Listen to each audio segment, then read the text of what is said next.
บายดีพี่น้องสบายดีมื้อทุกคนที่กำลังติดตามนะครับชมอยู่เนาะช่วงนี้ข้าพเจ้าก็พักเวียกบ่ได้ไปไสอยู่งานละล้าแล้วอยู่ในช่วงอยู่ละลานก็สิมาเฮ็ดเวียกเล็กๆน้อยๆเนาะที่ว่า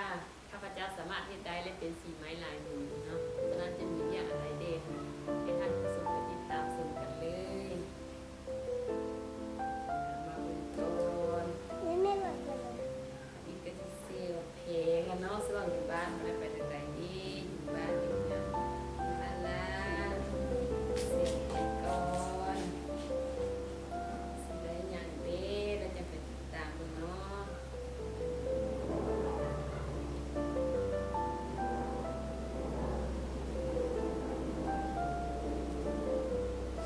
ส่วนพักเบียกบ่ได้ไปทางใดเซลเพลงก่อน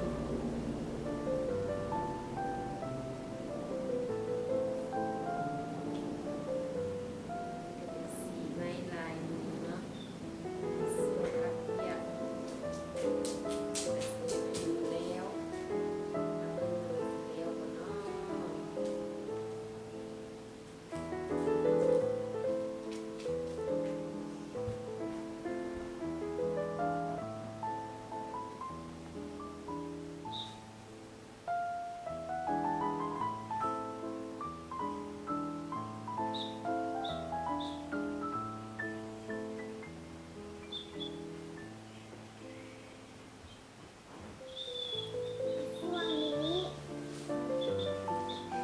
ช่วงนี้ประหยัดที่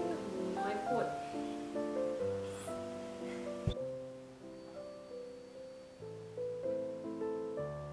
เบิ่ม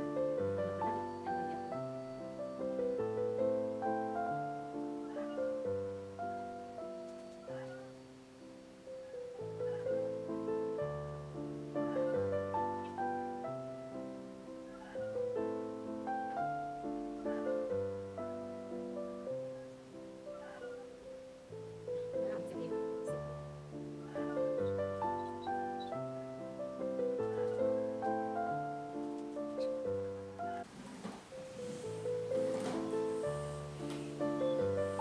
เอาเนาะอันนี้ก็แม่นสำเร็จแล้วเนาะบัดนี้เนาะเห็นมาได้4-5มื้อถือว่า